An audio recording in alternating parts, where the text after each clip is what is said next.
So, welcome to today's presentation. My name is Peter Joseph, Senior Market Analyst at IronFX.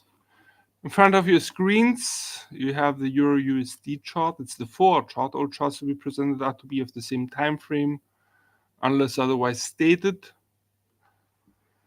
We're going to be mixing technicals with fundamentals. Definitely the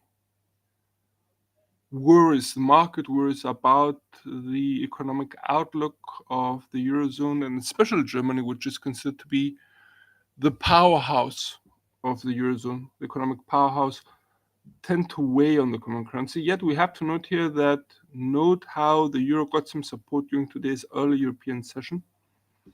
Nevertheless, it tends to remain near, or if you prefer, test the 1.0460 support line. The downward trend line, though, tends to be maintained, and I think that would be more visible if we drilled into the daily chart. Let's do that. Yeah, that's clear, and definitely this has to be shifted a little bit to the right.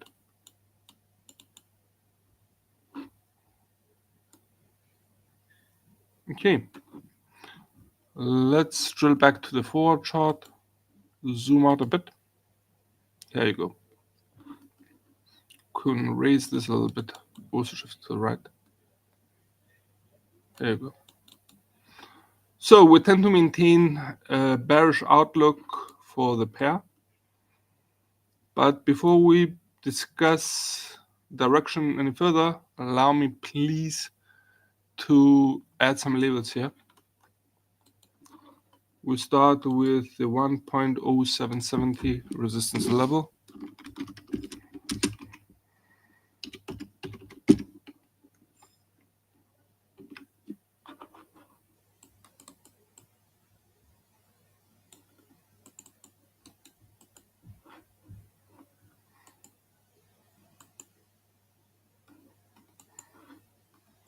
Lock it in. Next one, second resistance line being placed at 1.0670.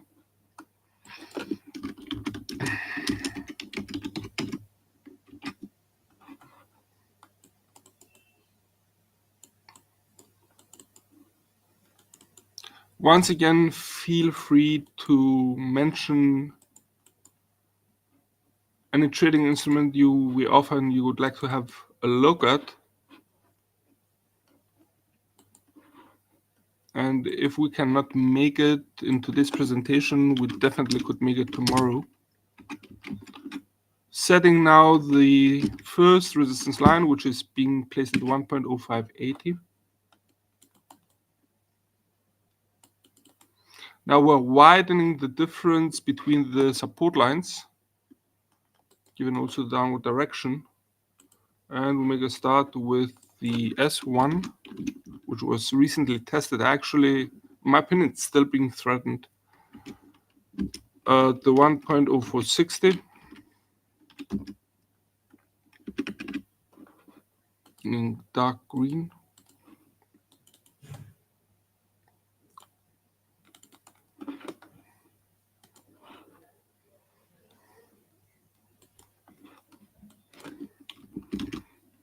The S2 being placed at 1.0315 and the S3 at 1.0660. Sorry, 1.0165.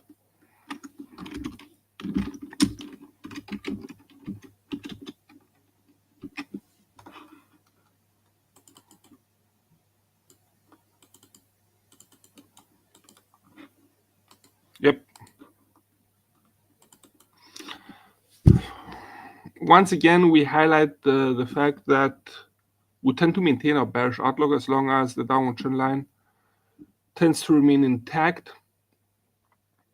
And on the other hand, though, I would be highlighting 3 elements. The first is that the pair seems to be finding some support at the 1.0460. It's characteristic how it bounced after hitting on the level. And it's also characteristic that it was flirting, that's the second element, with the lower Bollinger Band, which may also have caused some delay in the bearish movement. The RSI indicator, after slightly breaking below the reading of 30, jumped back up, yet remains close by.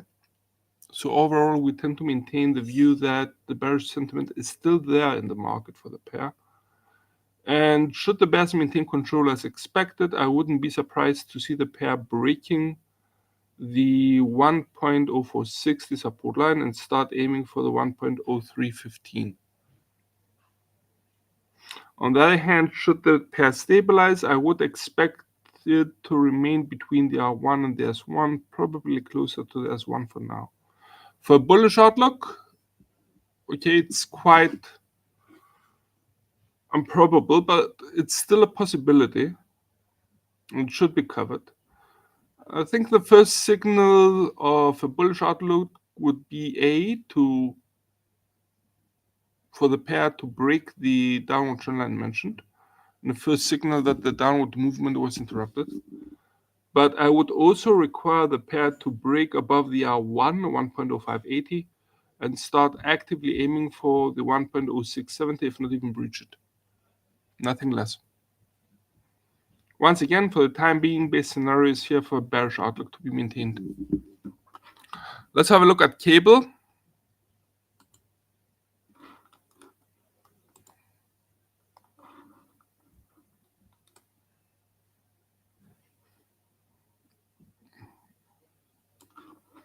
Okay, the pair has broken below the 1.2125.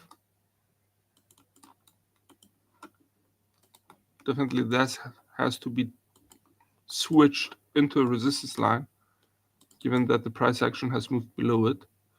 Let's go hunting for a new ultimate support line, unlocking the chart, moving backwards.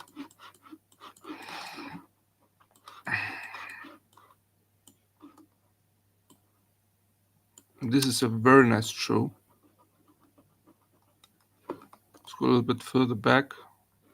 Nothing more recent than that. I'm keeping it. And that would be in green, the 1.18. It's actually 1.1803, but 3 pips lower doesn't matter. Let's readjust and let's place some labels.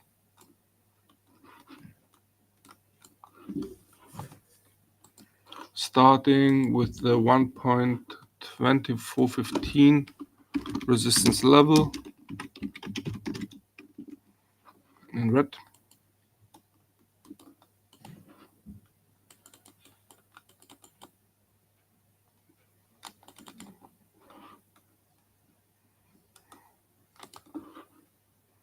$1.2250.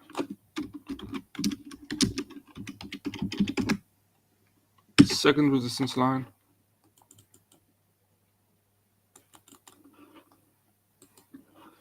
$1.2125.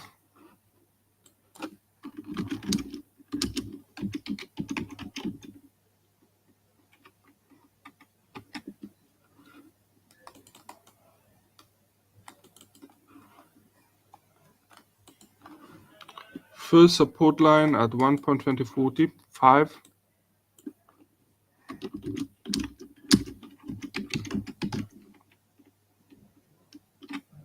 In green.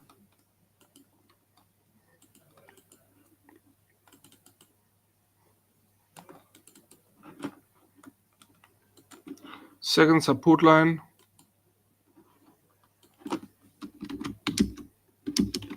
at 1.1925.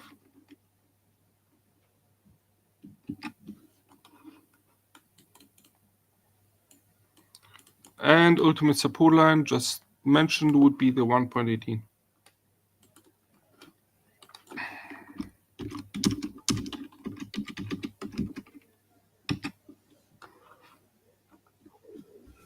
That should cover it for now.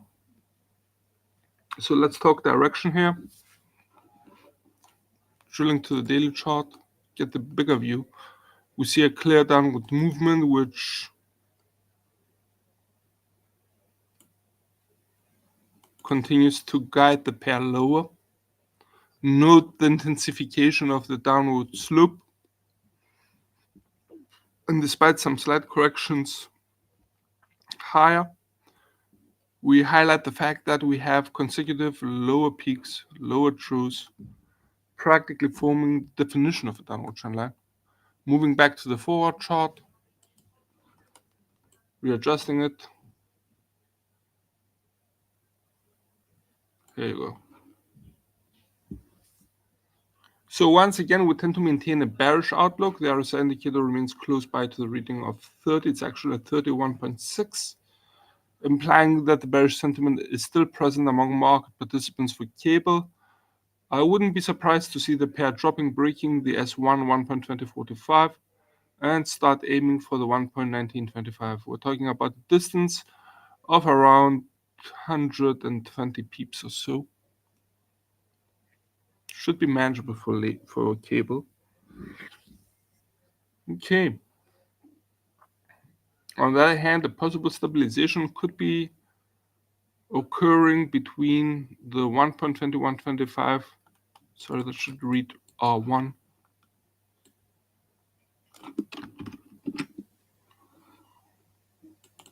and the 1.2045. It's a pretty narrow corridor of around 80 pips, which seems to be stabilizing somewhat the pair for the time being. Once again, though, the base scenario remains for a bullish outlook, for a bearish outlook. Should the bulls take over, which for the time being seems to be more distant than probable, would require for a bullish outlook cable to clearly break the R1, 1.2125, but also break the downward trend line pre-mentioned and start aiming for the R2, if not actually breach it. As a possible breach of the downward trend line would be exactly signaling the end of the downward movement, at least for now.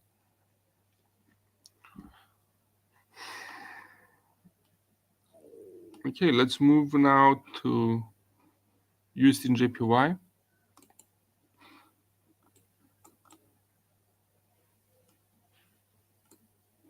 Let's place some labels.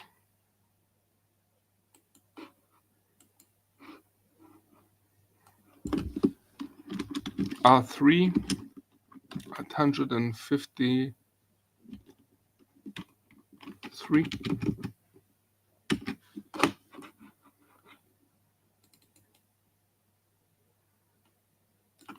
R2 at 151.45.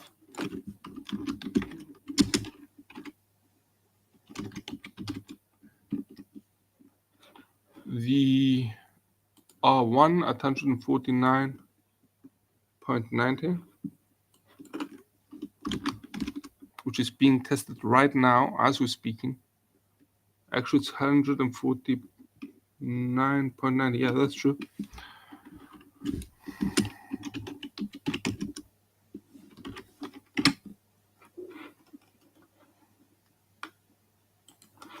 The S1 and 148.40.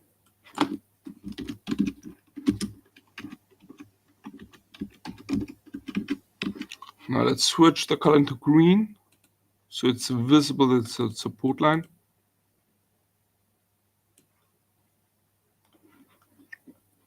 S2 at 147.50.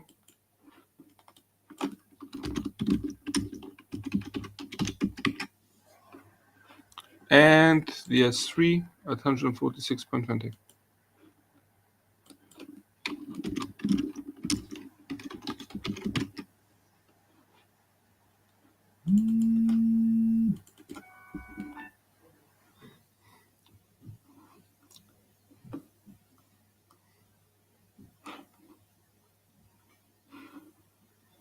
Okay, there's a clear upward movement, and I think it becomes even more clear if we drill to the daily chart. Yep.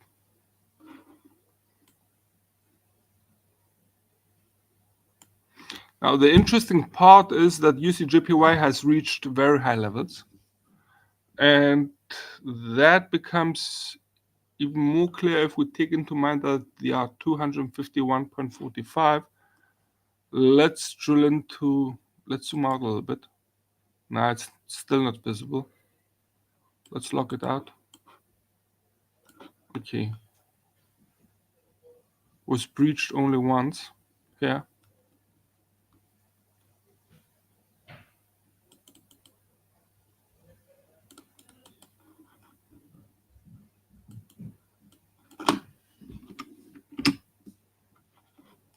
And that would be even a better resistance line. Note how this level, 151.90, which serves currently as the R2, mind you that the R1 is being tested right now, is practically a 20 plus year high. It's one of the highest levels the pair has reached, even in a monthly base.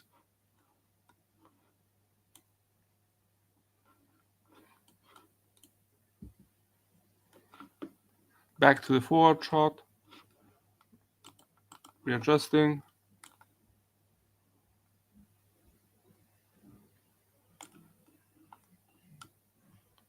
Let's reposition the labels.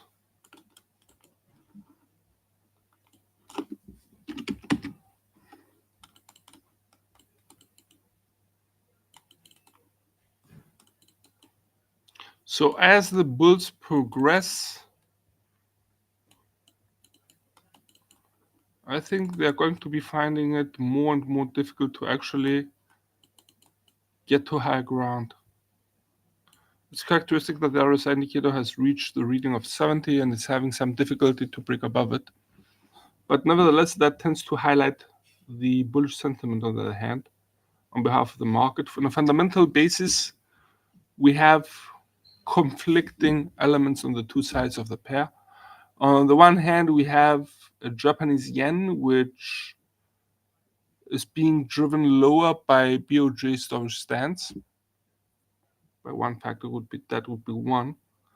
On the other hand, we have a US dollar, which tends to strengthen. And say, for example, yesterday, USD was on the rise practically across the board, few exceptions. And the main reason behind the rise was we had better than expected PMIs for the manufacturing sector of the US for September, especially the ISM manufacturing PMI figure was better than expected. Which, okay, it was still below the reading of 50, but there was a considerable improvement or a narrowing of the contraction of economic activity, which was a positive. And I think that tended to solidify market expectations that the Fed's going to maintain its hawkish stance. It's characteristic that Cleveland Fed President Mester, I think that was during the late American session yesterday, early Asian session today, had mentioned that another rate hike may be required for the bank to reach sufficiently restrictive levels practically. So that was an indication that there's still some hawkish tensions within the bank as such. There are people which are still driving for a tighter monetary policy. And it's going to be interesting to see whether the bank is going to be hiking rates or not in December. For the time being, though, we tend to maintain for USDJPY a bullish outlook. I wouldn't be surprised to see the pair breaking the 149.90 and start aiming for the 151.90 resistance frontier, which once again marks an over 20-year high here.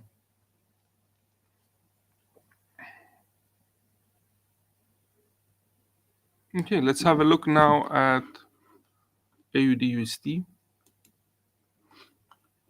Wide drop. Something which was practically expected. We had to mention it yesterday given RBA's interest rate decision. So the 0.6380 becomes a resistance line. Let's go hunting for a new ultimate support line. Give me a sec.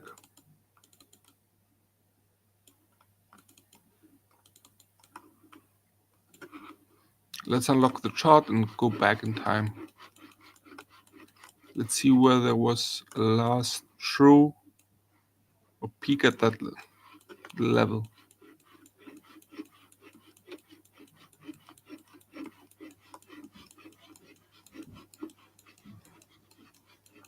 Okay, this is an issue.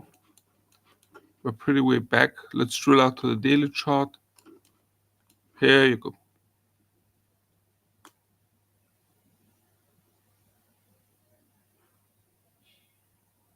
I would be placing a support line here, and that was achieved practically in the end of March 2020. While there is a still lower level down here, which should also be marked.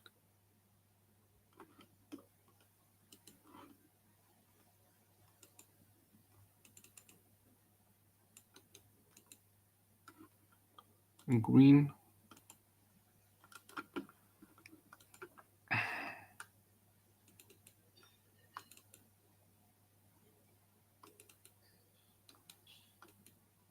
They're pretty narrow. However, I'm quite worried that the bears may be losing some power here. Nevertheless, back to the forward chart. 1, 2, 3 support lines. There's a fourth one, but for the time being, we're sticking to 3.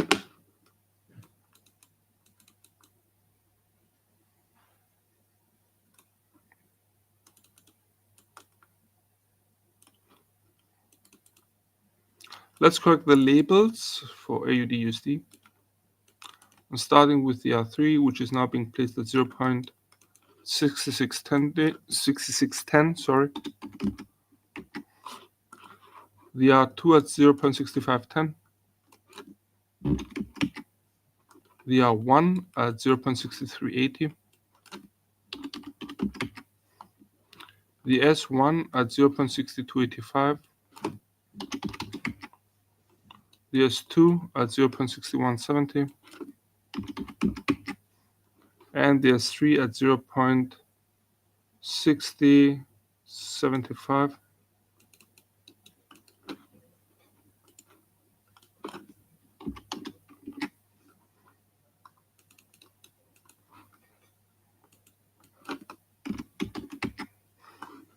So let's lock everything in.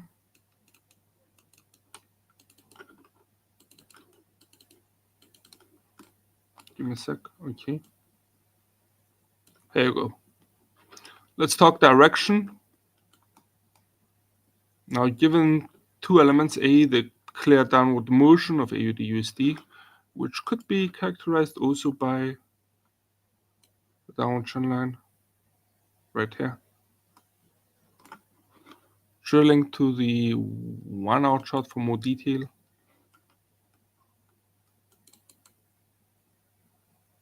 That's better.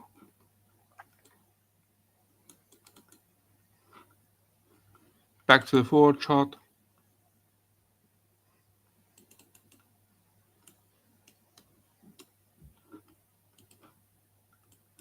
Let's widen this a little bit.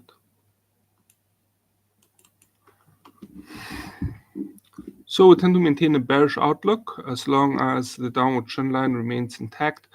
Actually, the RSI indicator has reached the reading of 30, which definitely highlights the bearish sentiment on behalf of the market for the pair. On the other hand, though, I would be noting that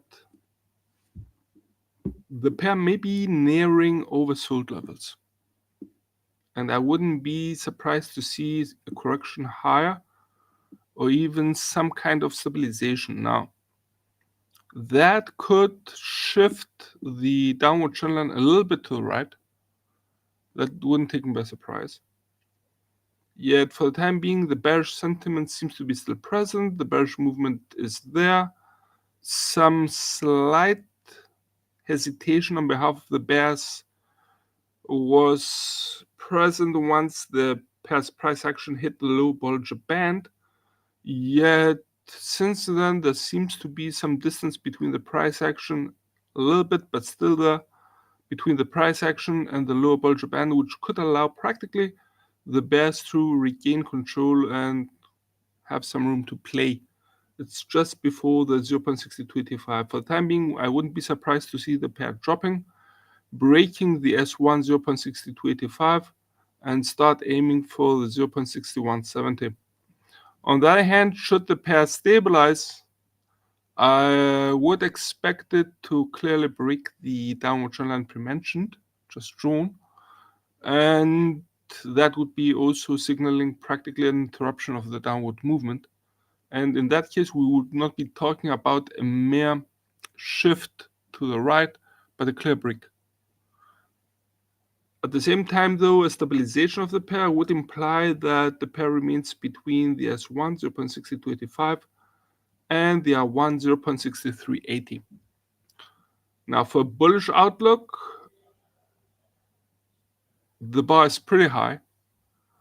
For a bullish outlook, I would require the pair to rise, break the pre-mentioned downward trend line, but also break the R1 0.6380 and start actively aiming for the 0.6510 resistance level, if not even breach it. So it would have to be a movement like 1 breaking the downward trend line, 2 breaking the R1, and 3 start actively aiming, if not reaching the R2.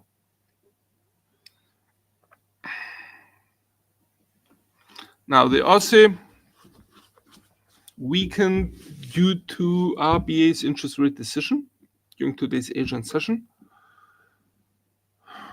with the new governor, Michelle Bullock, being in charge here. In Governor Bullock's statement, the bank mentioned that under the current economic circumstances, practically the bank expects that inflation will correct lower and fall within the bank's target of 2% plus minus 1. That would allow practically inflation to drop below 3% on a year-on-year basis. More or less, the bank warned, though, that further monetary policy tightening may be required. And I'm highlighting here the word maybe, that's key. Given that in the paragraph above, the statements mentioned that, or implied, that the financial environment seems to be already restrictive enough. So for the time being, I do not expect the bank to hike rates in its next meeting. It's understandable that traders were quite disappointed by the release, Aussie traders, and that's why AUD tended to drop. Let's have a look at the minute of the release as such. Drilling to the minute chart, unlocking it, or widening it pretty much. Let's go further back.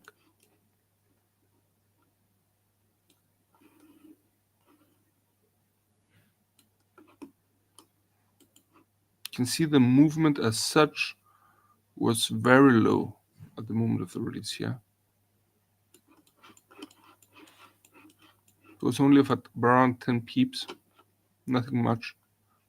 But subsequently, Aussie traders tended to sell the Aussie.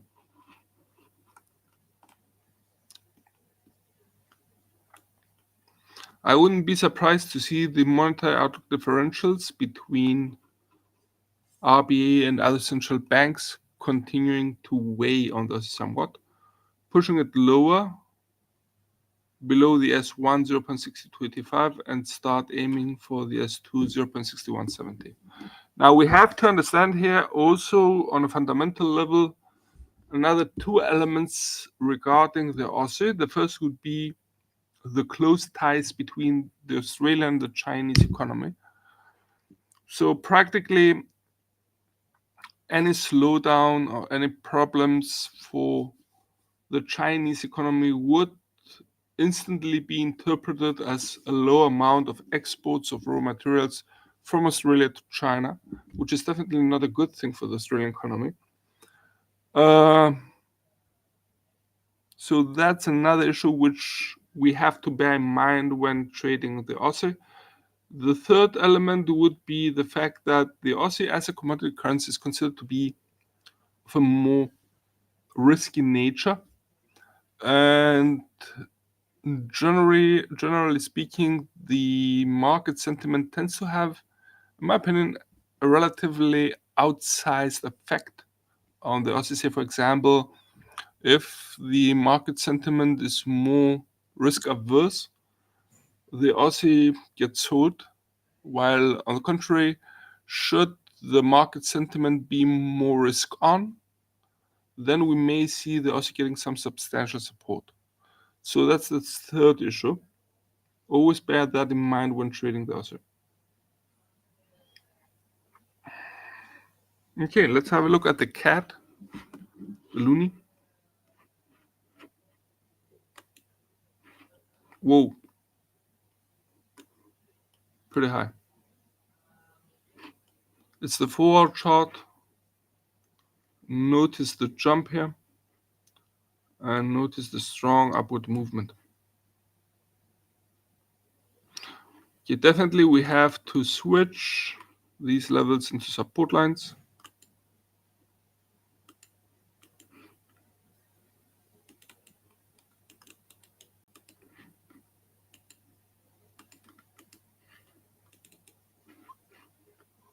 It's interesting that the 1.3690, which used to be the ultimate resistance line, was during today's European session actually providing support.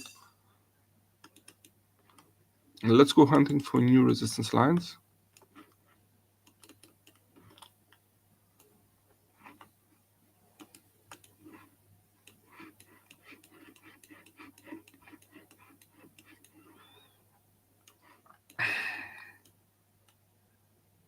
One set here. It's a beautiful peak at 1.385.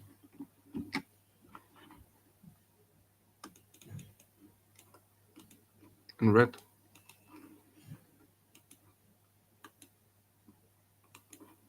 Let's have a look.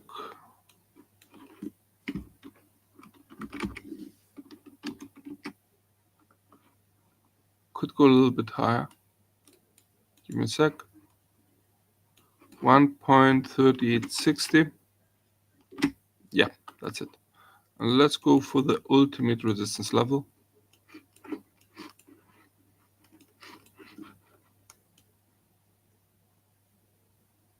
I'm placing it somewhere here.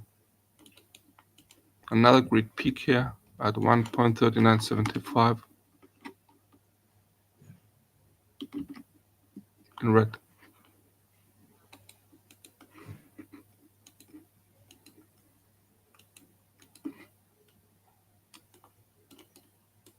Let's lock it in.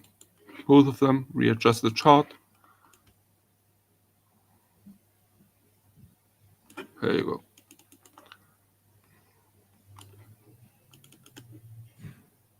Let's correct also the content of the labels.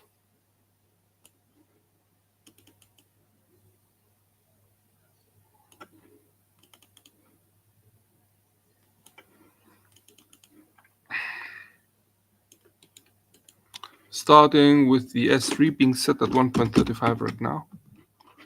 The S2 at 1.36. And the S1 at 1.3690. The R1 at 1.3775.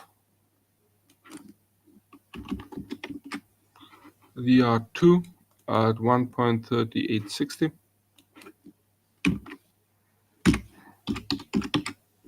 And the R3 at 1.3975. That's it.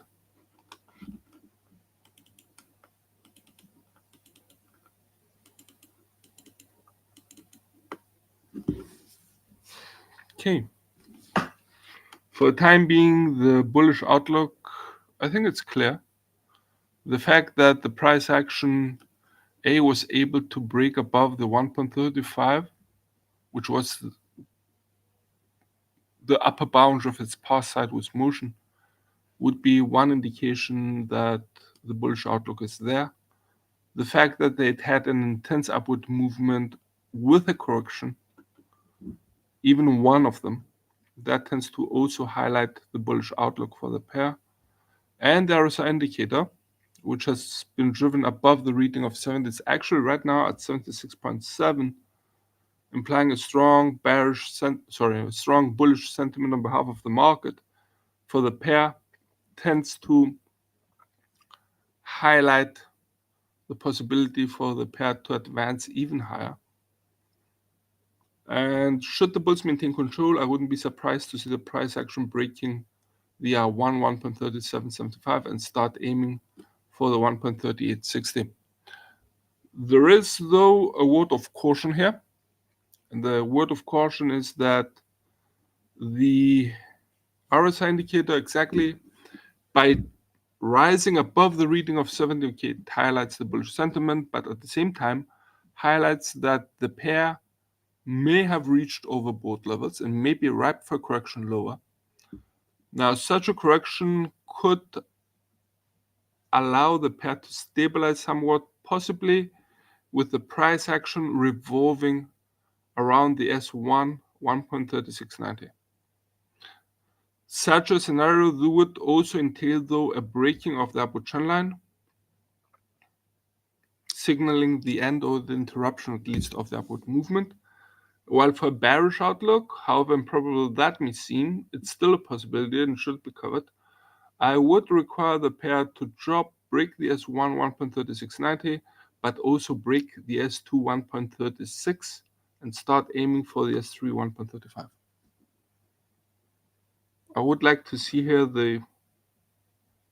a full scale effect on USD CAD bearish one in order to switch my outlook into a full-blown bearish outlook.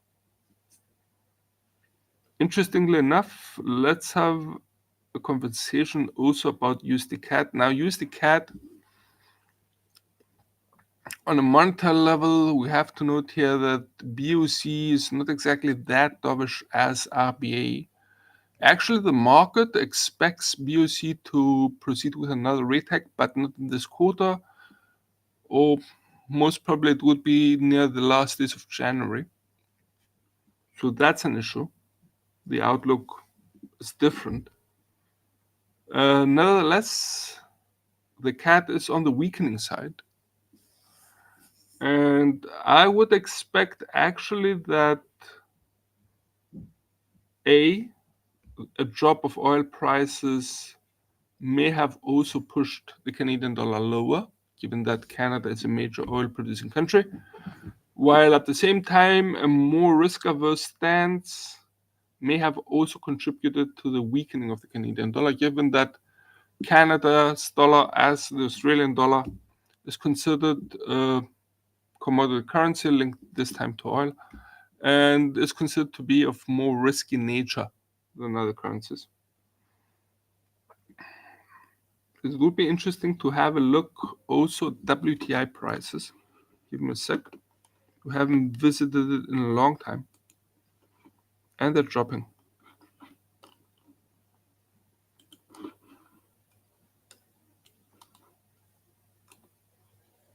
Okay. Let's have a look. Definitely need some readjustments here.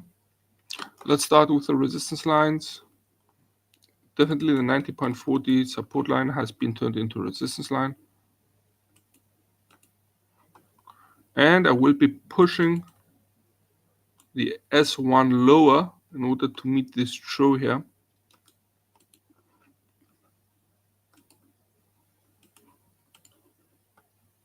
And that would be the 86.90.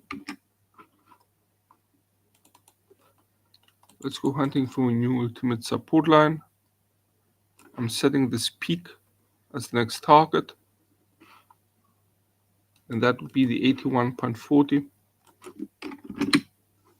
Green, please.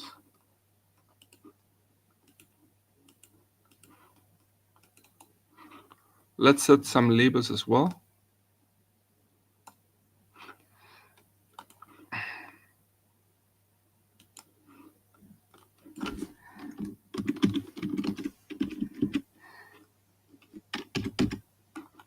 black.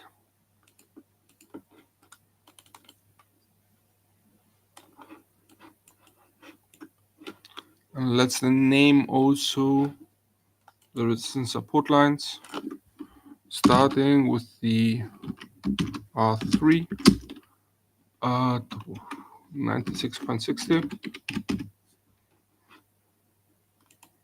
in red.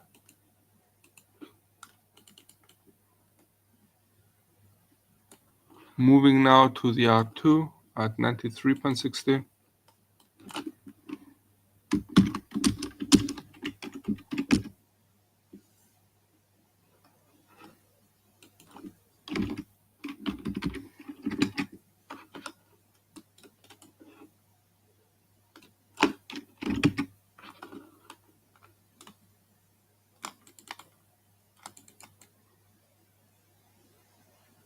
R1 being placed at 90.40.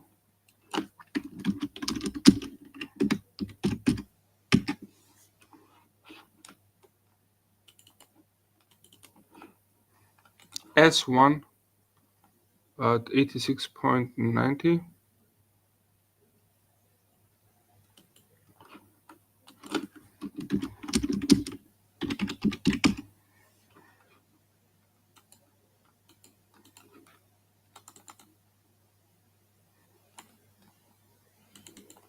S2 at 84.30.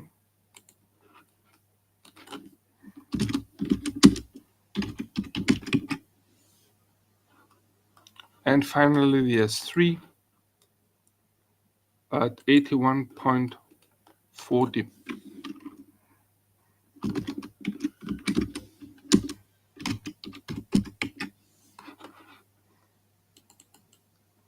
Now the fundamentals of oil tend also to include a strengthening of the US dollar, which tended to weigh on oil prices. Keep an eye out, and we definitely will be revisiting this tomorrow as we have OPEC's meeting. So that's going to be an interesting read for oil traders as well. For the time being, we tend to maintain that despite the correction higher during today's European session, we may not have seen the end of the bears just yet. Should the bears maintain control, I would expect the price action to drop below the S1 86.90 and start aiming for the S2 84.30. That should sum it up from all of us here at IronFX. Best wishes for solid trading.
Hello everyone, my name is Emily and welcome to another one of our videos. Today we'll have a look at currency carry trade. A currency carry trade is one of the most famous trading strategies in forex trading. A currency carry trade is when you buy a currency with a high interest currency against a low interest currency. Carry trading involves holding a forex trade when one currency has a higher interest rate than the other currency in the pair. The most famous carry trades involve buying currency pairs like the Australian dollar against the Japanese yen and the New Zealand dollar against the Japanese yen, because these pairs have interest rate spreads that are very high. A trader can make a profit between the difference in the interest rates of two currencies as long as the exchange rate between the currencies does not change. Many professional traders use these currency carry trades because the gains can be very big when they use leverage. However, the bigger the potential gain, the higher the risk.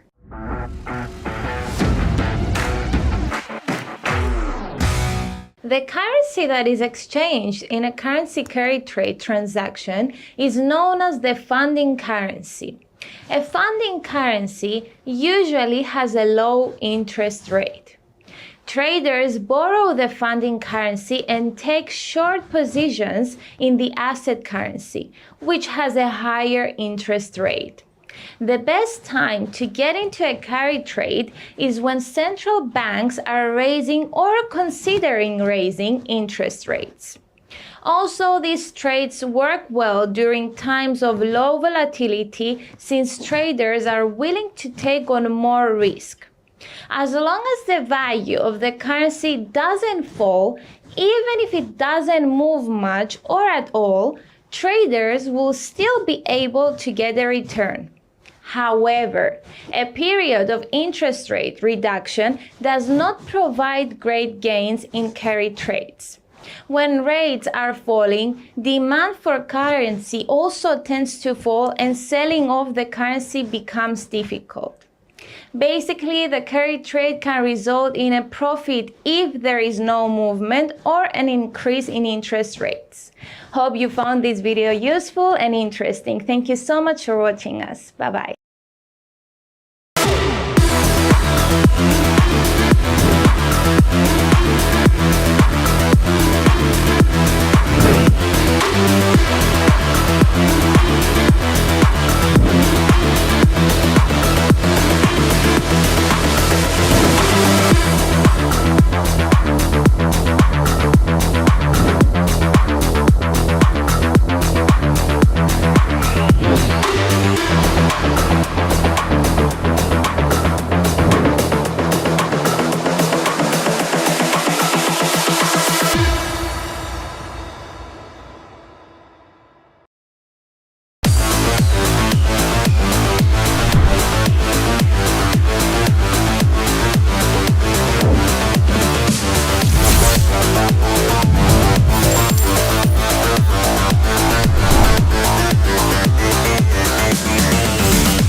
Okay, never mind, let's go ahead and get started. So today's webinar will be on martingale strategy. Okay, I personally don't use this super often. This is more of a way of strategy to cut down on your losses, but we'll just go through them, just go through a couple of strategies and how you can incorporate them into your trading strategy right now. Okay, so as per usual, just a risk warning. Our products are traded on margin and carry a high level of risk, and it's possible to lose all your capital. These products may not be suitable for everyone, and you should ensure that you understand the risk involved. Disclaimer, the information in this webinar should not be considered investment advice or an investment recommendation, but instead educational material only. So the material in this webinar is just a personal opinion of the authors, and the client's investment objectives and risk tolerance have not been considered. IronFX is not responsible for any loss arising from any information contained herein. Okay, redistribution of the material is strictly prohibited. So I'm Melanie and I'll be your speaker for today. So I'm an investment analyst from Everest Fortune Group, who are finalists for Best FX and Equity Research in the years 2019 to 2021. Okay, so here's our agenda for today. We'll just go through a brief intro on what exactly martingale strategy is, and then how it works, the pros and the cons of the strategy, and some trade management if you intend to use martingale. Okay, so let's get started. So the martingale was introduced by French mathematician Paul-Pierre Lévy and became popular in the 18th century. So the martingale was originally a type of betting style based on the premise of doubling down. However, the American mathematician Joseph Leo Dube continued to work on the martingale strategy, but he sought to disprove the possibility of a 100% profitable betting strategy. So the martingale strategy is kind of like a betting strategy and not so much of a technical analysis strategy. Okay, it's more of like betting and gambling or like roulette kind of strategy. So the system's mechanics basically involve an initial bet that is doubled each time the bet becomes a loser. So given enough time, one winning trade will make up for all of the previous losses. So that's why I mentioned a roulette wheel, because if you think about the zero and the double zeros on a roulette wheel, which was then introduced to break the martingale's mechanics by giving the game more possible outcomes. So that made the long run expected profit from using a martingale strategy in roulette negative, and thus discouraged players from using it. Okay, so what exactly is it? When you use a trading strategy that is anticipating a market move, chances are that you might be wrong or right. But most of the time you can't tell, right? So as you know, the markets are irrational. Therefore, there are times when you are right on the money, but there are also times when the markets will prove you wrong. And that's why the martingale strategy is based on the theory of increasing amounts, even if the value is falling in expectation of a future increase. So it's based on the idea of averaging down in order to avoid losses rather than seeking profits. And it's also an extremely risky way of investing or trading, since you are just betting, basically. Okay, let me know in the chat if there are any of you guys who actually regularly use the martingale strategy. I'm just curious to know. Because it is a very popular strategy, although very, very risky.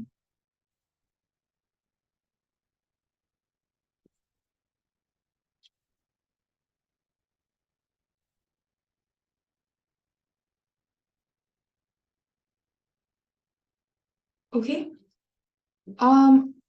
let's move on. So here's an example of the martingale strategy. So you can imagine it's basically coin flipping.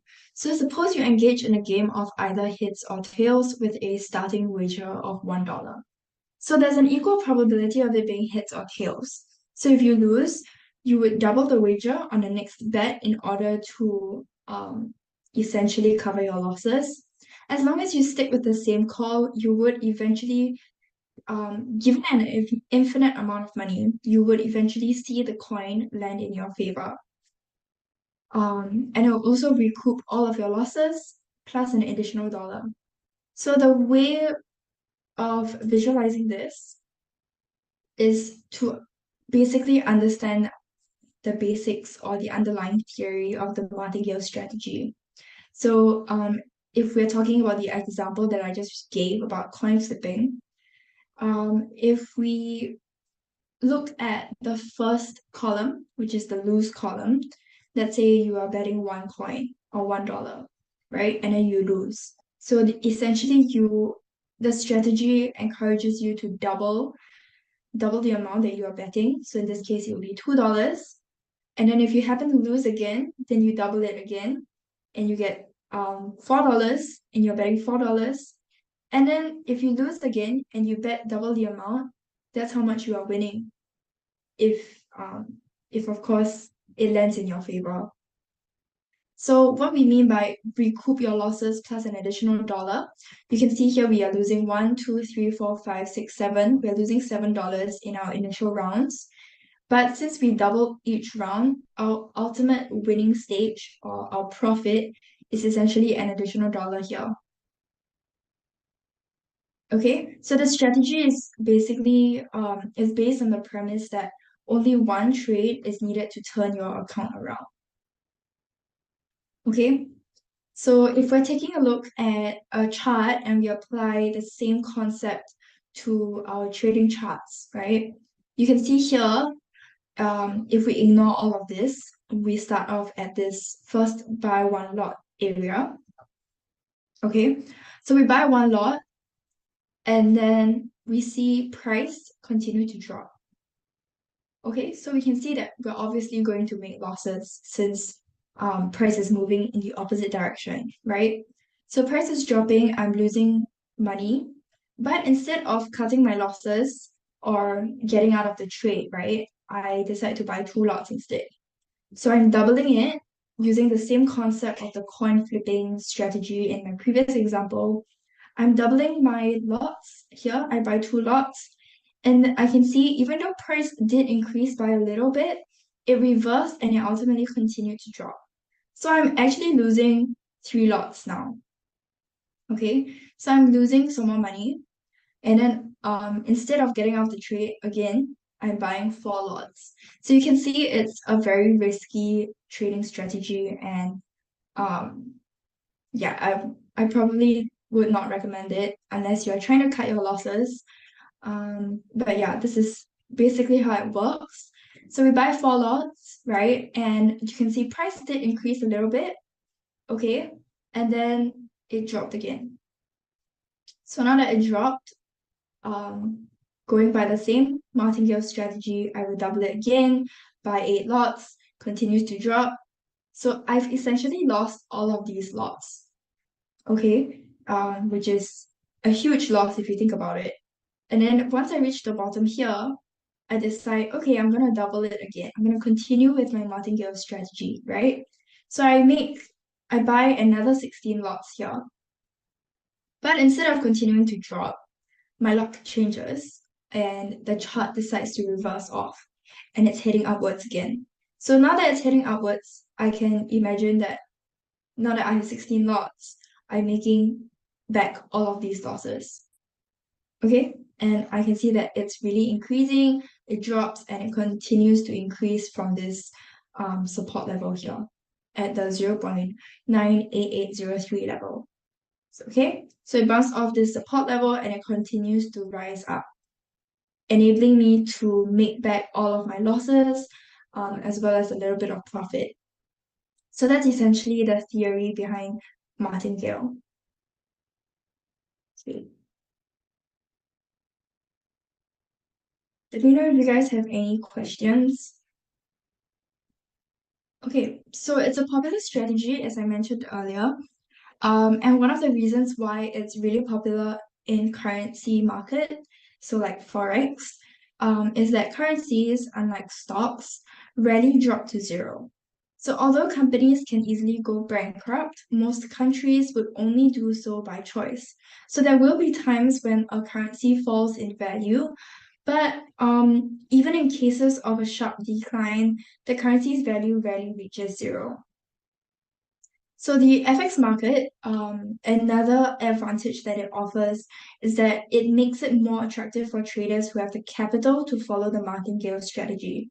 So the ability to earn interest allows traders to offset a portion of their losses with interest income. So that means that an astute martingale trader may want to use the strategy on currency pairs in the direction of positive carry. So in other words, they would borrow using a low interest rate currency and buy a currency with a higher interest rate. Okay, but as we mentioned earlier, for this method to work, the underlying assumption is that you have an infinite capital, which in most cases is unrealistic. Okay, because the money in your pocket is always going to be less than the chance that the next operation is a loser or the price goes against you. Okay, so let's take a look at another example here. So you can see price is moving upwards at the start, right? So at this resistance, I decide to buy 1 lot because I expect the price is going to continue in this increasing trend. But instead of continuing, it reverses off of my resistance at 1.12417. So it reverses and then it hits down. At this swing low, I decide to buy 2 lots. Okay, so it goes up and I do make back some of my losses. However, it reverses back down again. And it reverses up, and at this swing high, I buy another lot. Okay, so essentially for every lot that I lose, I'm doubling it, okay, to earn back what I lost earlier, and then restart that. Okay, so over here, once I've made back my losses, here I'm buying once again, buy 1 lot, but instead of increasing, it drops again. So now it drops again, I'm buying 2 lots, I'm doubling it, it increases just as I expected, I make back my losses, and then it drops again. So it's the same kind of concept. Lastly, price increases, I buy 1 lot, it drops, and I buy 2 lots. And you can see it really increases, really moves upwards. So I really am earning back my losses as well as a little bit of profit. Okay, but of course, you wouldn't know whether price is going to continue to go up or it's going to reverse, which is why it's an entirely based on luck and bets. Okay, the reverse martingale, okay, is basically looking at 0.5 lots. So instead of doubling it, in this case, we are dividing by 2, okay, or looking at a factor of 2. So here at my first swing low, we have buy 1 lot. So I expect it to go up, I make that profit, and then I buy another 0.5 lot. Okay, because I didn't make any losses. Price moved upwards just as I expected. So I buy 0.5 lot and moves upwards just as I expected, and I buy another 0.125 and it rises, and buy another 0.06 and it rises. Okay, so this is the anti-martingale strategy, which I personally don't use, but you can let me know in the chat if you use this and you think that it's useful. Okay, so from this trade, we've made 750 pips just from 3 trades. Okay, so we only needed 1 trade to break even. Okay, so here are some limitations of using the martingale strategy. So when you use a trading system that is anticipating a market move, chances are that you might be wrong or right. So there's equal probability. But you cannot be right all the time because you know that markets are irrational. So therefore, there are times when you are right on the money, but there are times that markets will prove you wrong. So there are a couple of important considerations for you to take note of. Okay, firstly, the amount invested can reach huge proportions after a few transactions, since we are constantly increasing our lot size or constantly doubling our lot size.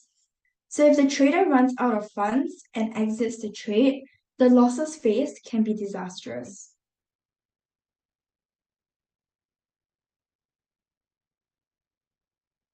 Yeah, you've used it before. Almost had a heart attack looking at equity. Yeah, so it's purely a betting game. But it's quite, I guess for scalpers, they tend to prefer to use this in order to curb their losses.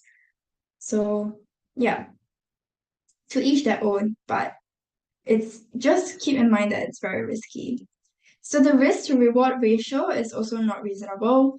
High amounts are spent with every loss until a win, again because you are doubling your lot size, and the final profit is only equal to the initial bet size. So what this means is that your initial bet size, which is typically 1 lot, your final profit, since you have made so many losses before your final profit, your final profit will not be a significant amount. Okay, so some important considerations. The martingale strategy assumes that you have an infinite amount of capital, so we mentioned this earlier. And in reality, and it also assumes that markets are will eventually reverse and it will be in your favor. But in reality, both of these assumptions are incorrect. So the forex markets can trend for extended periods, resulting in a series of losing trades that can quickly wipe out your trading account. So the strategy can lead to large drawdowns and may not be suitable for traders with limited capital or those who cannot withstand substantial losses. So, if you are thinking of using the martingale strategy, proper risk management and stop loss orders are critical when using the strategy in order to prevent catastrophic losses. Okay, so I'm just gonna quickly go through a couple of risk management or trade management strategies that you can implement if you are considering using the martingale strategy, just to prevent losses. Yeah, but actually these trading strategies or trade management strategies are useful even if you're not using the martingale strategy, even if you are just using technical analysis. It's always important to make sure that you pay attention to your trade management. Okay, so if you were here for our trade management series, some of these slides will be familiar. Okay, but I'll just quickly go through them. So firstly, we have trade management with confluence. So this is super important for any kind of trade. Okay, even if you're not using martingale strategy, this is still important. So stop loss is typically placed beyond a confluence area. Okay, so if you're wondering what exactly is a confluence area, it's basically where there are different support and resistance levels that match up with Fibonacci or your moving average, all of these signals. If they tell you that one specific area is important after using several different indicators, that is what we call a confluence area. Because price has tested that level many times before, so it's likely to test that level again since price is attracted to strong areas of confluence. Okay? So for stop loss, we typically would recommend you to place it beyond a key confluence area because price is attracted to these areas. And if your stop loss is right before instead of beyond it, you will most likely get stopped out before the market reverses. So this is one of the reasons why most people wonder why they got stopped out right when the market starts to reverse. Okay, so if we take a look at the chart that I've included below, let's take a look at our stop loss first. Okay, so we're going in this example for a buy entry. So we're expecting prices to move upwards, right? But in this case, price is moving downwards. So we've placed our stop loss below or beyond this Fibonacci confluence area. And then now let's take a look at our take profit. So your take profit, we would recommend you to place it before a key confluence area because when price reaches the Fibonacci confluence area, there's a high chance that it will not be able to go beyond it. And instead of reaching your profit target, it actually reverses back to your entry, or even worse, your stop loss. So that's one of the reasons why people complain that there is market manipulation because they miss that take profit by 1 or 2 pips. Okay, so let's take a look at the diagram again. In this case, my take profit is placed above since I'm going in for a buy.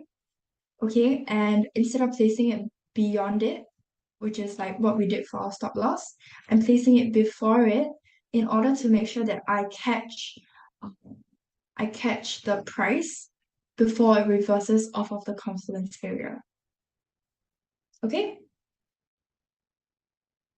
Okay, here is another example. In this case, we are going in for a sell, which is why our take profit is below, or rather it is at our support level. Okay, so this is actually support area, not resistance. Yeah, so we're going in for a sell And instead of placing my take profit beyond it, like what we saw in our previous example for stop loss, now I'm placing it before it. As for our stop loss, I'm placing it beyond my major resistance area or confluence area in order to make sure that I don't get stopped out before price reverses.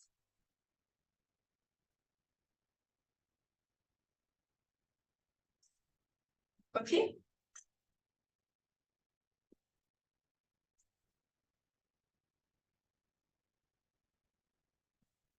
Okay, let me know if there are any questions so far. Okay, but if not, let's continue. So let's take a look at another example.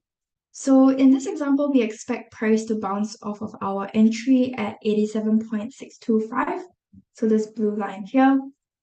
And this line is a pullback resistance. So what we mean by pullback is when we have a swing low and price bounces off that swing low and swing low support.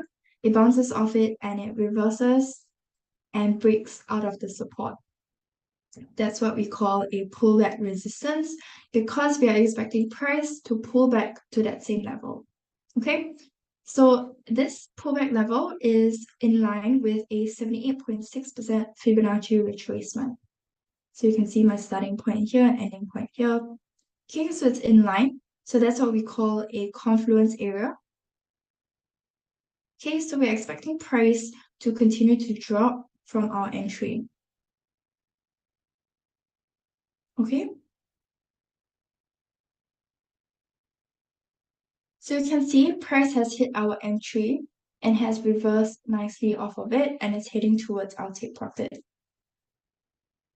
Now, if we take a look here, I have a Fibonacci projection. So this is wrong. It should be 78.6% Fibonacci projection.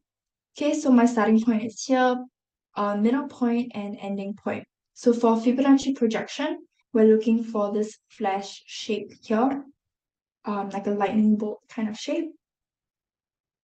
Okay, and my 78.6% lines up with my take profit.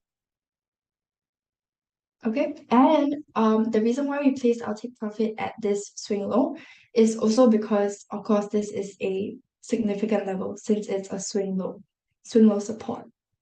Okay, so instead, you can see here, instead of placing it before, I mean, I did place it slightly before, but I mean, instead of placing it beyond it, place it slightly before, and I can see price just touched our take profit before reversing off of it.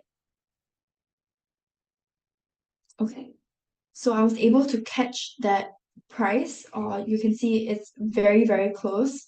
So I was able to catch it before it reversed off.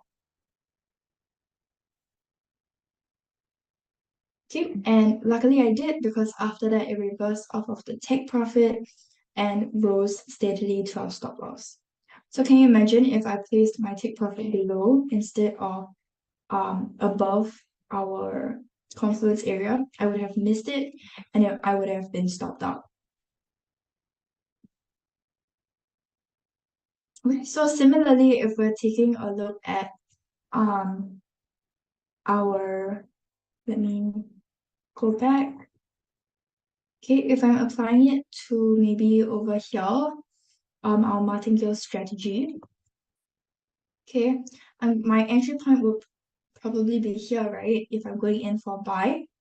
Okay, and then my stop loss would probably be somewhere up here since my previous price has reached this resistance level. So my stop loss would probably be beyond it in order to make sure that I don't get stopped out in case of price, in case price breaks out. Okay. Oh, actually, if I'm going in for a buy, I will place my take profit on top. Okay, and my stop losses will be below. Okay, since obviously I'm going in for a buy. But in this case, because we are using the martingale strategy, you don't want to be stopped out. Like no matter what, you don't want to be stopped out. Okay, so if we take a look here, okay, this is kind of a bad example, but we would try and find an area where we can expect price, okay, maybe over here. I don't know if you guys can see my mouse, but you can see price kind of has this overlap support level here because we have a kind of a swing high here and a swing low here, okay, that line up in the same level. So I'll probably want to place my stop loss beyond this area, so just under here, okay, just to make sure that in case price reverses off, I wouldn't get stopped out, or I would get stopped out, but with minimal losses. Okay, but luckily in this case, we see price continue to move upwards, and then we earn back our losses from our first entry. Okay, so that's what I mean by trade management is super important if you're using the martingale strategy. In this case here, let's take a look at the buy one lot. Okay, your take profit will probably be maybe here at this swing high here, and then my stop loss would probably be just under here. Okay, so if I'm going in for a buy here, okay, I can see price didn't increase at all. In fact, it reversed and it hit it down, but we didn't get stopped out because our stop loss is beyond this swing low support level. So we place it below it or beyond it, then we're not stopped out, and then we earn back our losses again. Okay, I hope I explained that clearly. But yeah, I just wanted to give you guys an example of how you can use this for martingale. Okay, here's another example with a couple more Fibonacci levels. Okay, so our second example looks at the Kiwi and Japanese yen. So price looks like it's dropping, right? We have this descending trend line, but price recently broke out of it. So that's a sign that price is, or rather a reversal in trend. That's a sign of a reversal in trend. So our entry is placed here at this swing low, or rather this overlap resistance. Okay, because overlap, because it basically means that there are bulls and bears that are respecting that area. So we have swing lows and swing highs that line up in the same level. Okay, so we're going in for a buy entry. Okay, going in for a buy entry towards this take profit. So how do we know this, where to put our take profit in this case? Because we make use of our Fibonacci levels. Okay, here you can see we actually have three different types of Fibonacci. So we have the minus 27.2% Fibonacci expansion, the 127.2% Fibonacci extension, as well as the 78.6% Fibonacci projection. Okay, so we have all of those levels that line up in this area here, and that's why we decide to put our take profit here. Okay, so here's what happened. Since we place our take profit beyond the confluence area, okay, above it or beyond it, instead of before it, as we mentioned earlier, okay, instead we placed it beyond it, and so price reversed off of our confluence area, and we missed our take profit by very few pips. So instead, what we should have done is to put our take profit below, just below it, and price hits our take profit nicely before reversing back down to our entry.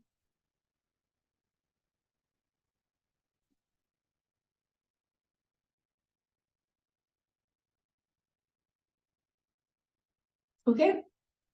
Next, let's take a look at break even. So this is kind of the entire concept of martingale strategy. It's basically to allow you to reduce your losses and just break even. Maybe not even take a look at the profit, since profits are about the same value as your initial amount. Okay, so break even is basically a level where you are in profit and recognize that there is a risk of reversal. which means that price is likely to head back to your entry. So the level is basically you saying if I'm right, then price should go all the way to my target. But if it goes back to my entry, then I'm wrong and I should get out ASAP. Okay, so firstly, we have our entry. In this example, we have our entry at this double swing high resistance. Okay, and then price kind of fluctuates in between and it hits this level. It hits this level here and it reverses and it continues upwards. Okay, so it continues upwards towards our take profit. So our take profit is at this green area here. So it's continuing, but it actually reverses. So now that I see it reverse, I quickly go in and at my break-even level here. Okay, this is where my break-even is at, this swing high resistance, and my break-even is triggered at this level. Okay, so I see price continue upwards, reverse down, and hit my break-even. And then what I'm going to do is I'm going to shift my stop loss line from below here to over at our entry. Okay, so we do this in order to break even and protect our position.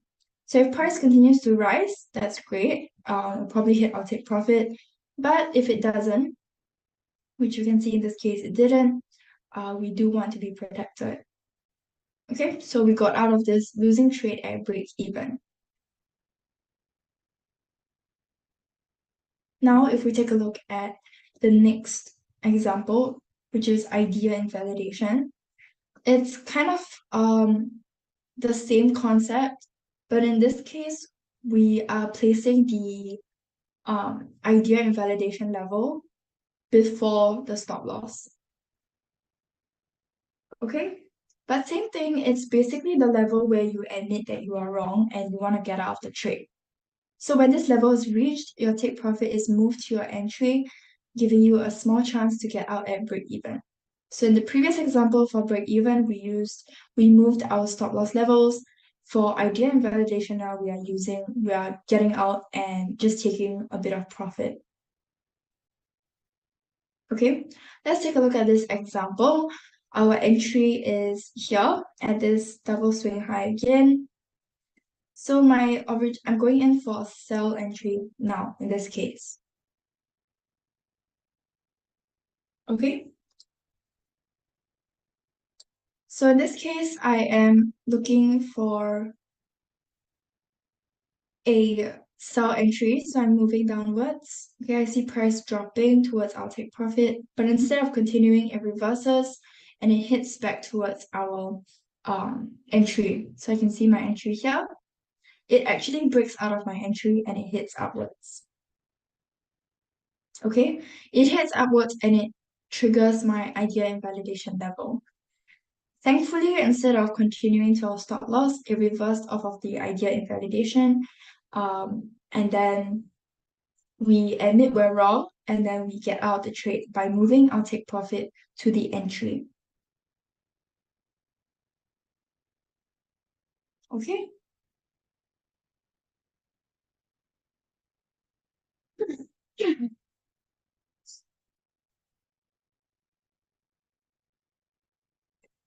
So if you're wondering, why is it that we can expect price to reverse off of this level?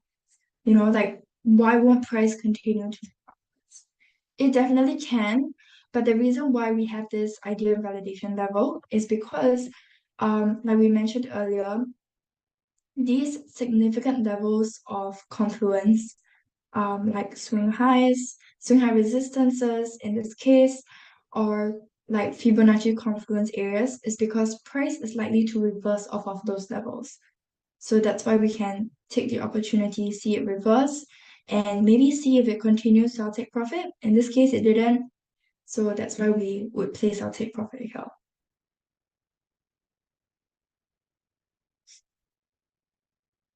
Okay? Okay. Okay, now that we've been taking a look at a lot of lot sizes because we're talking about a martingale strategy. So maybe let's touch a bit on leverage. Okay, so leverage in trading basically refers to the use of borrowed funds or margin to increase the potential return on investment. So in other words, it allows traders to control a large amount of assets with a relatively small amount of capital.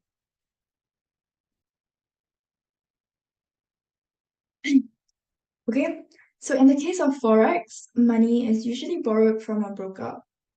Forex trading does offer high leverage in the sense that for an initial margin requirement, a trader can build up and control a huge amount of money. Okay, so that's one of the reasons also why martingale strategy is pretty popular for Forex since it offers a high leverage. Okay, but another danger, of course, is that if you lose your initial margin requirement or your initial margin, you would basically empty out your capital. Okay, so here's an example. So let's say you want to buy 1,000 shares of a stock that is trading at $10 per share. Okay, in this case, we are talking about stocks. In this example, we're using stocks, but similar idea can be used for the different currencies that you're using. Okay, so but you only have $5,000 in your trading account.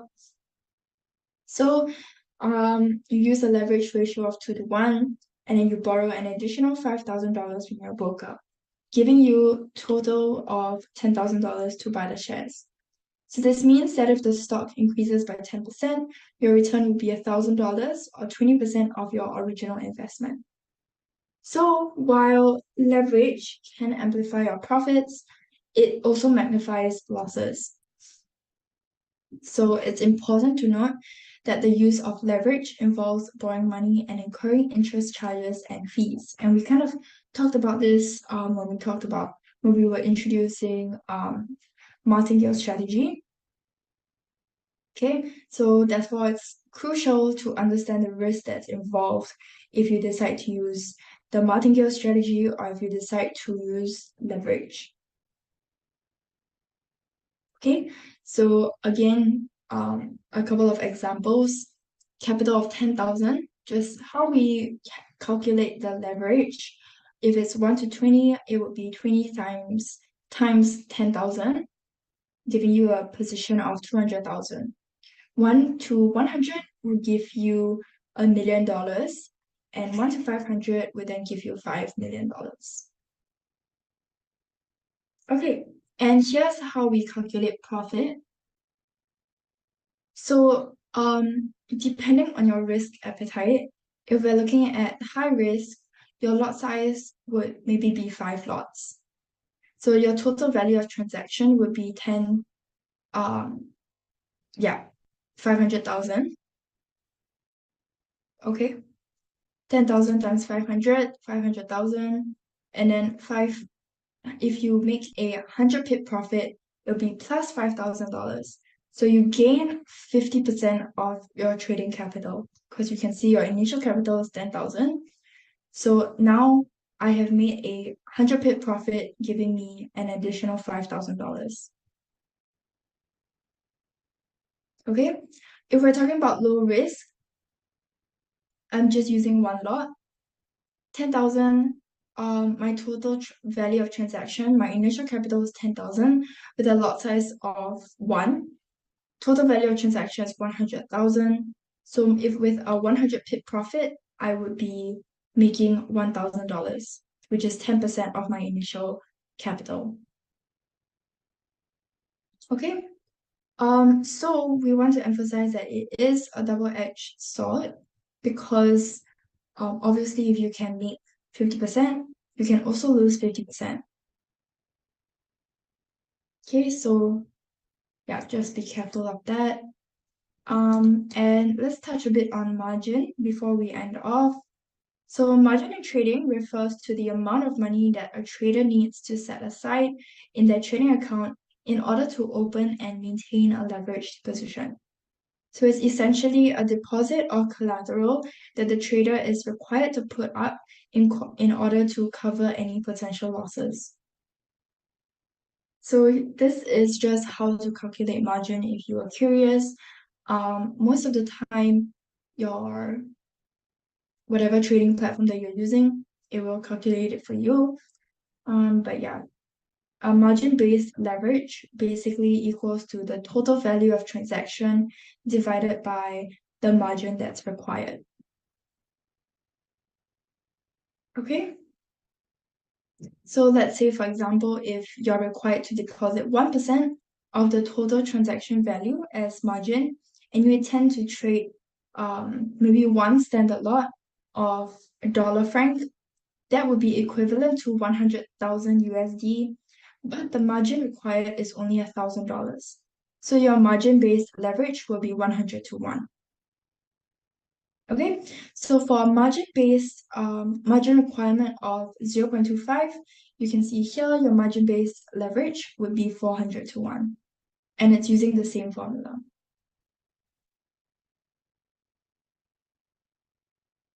Okay, leverage in the forex markets tends to be significantly larger than the 2 to 1 leverage that's provided on equities, and even the 15 to 1 leverage provided in the futures market. So although 100 to 1 leverage may seem extremely risky, the risk is significantly less when you consider that currency prices usually change by less than 1% during intraday trading.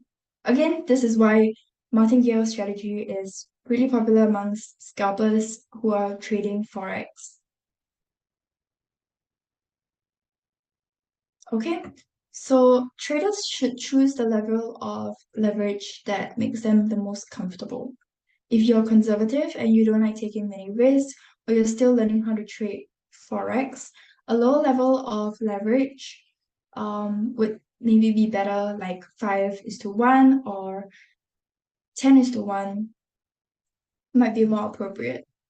So for more seasoned or risk-tolerant traders, then you might be comfortable with 50 to 1 or 100 to 1.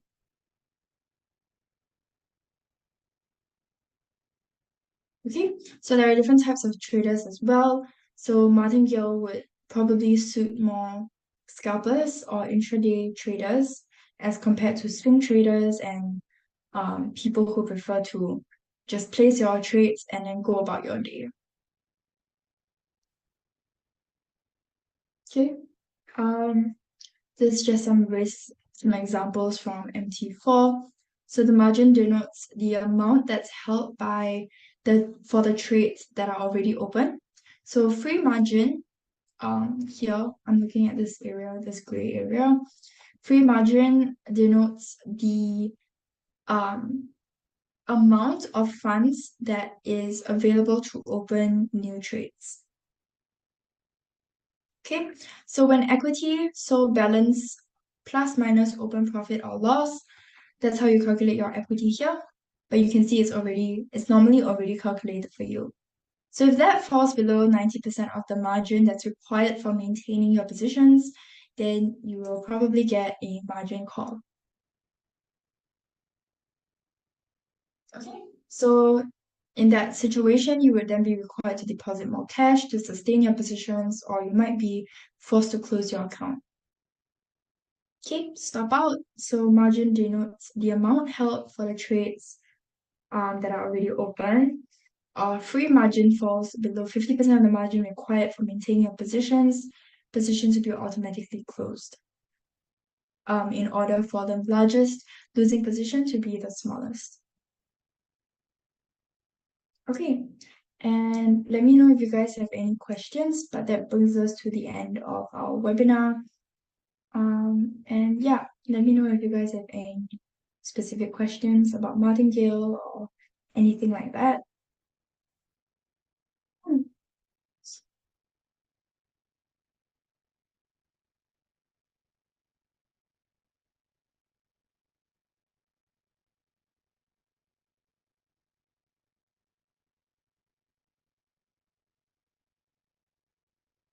Okay, if there are no questions, yeah, you guys can leave. Thank you guys so much for joining me today.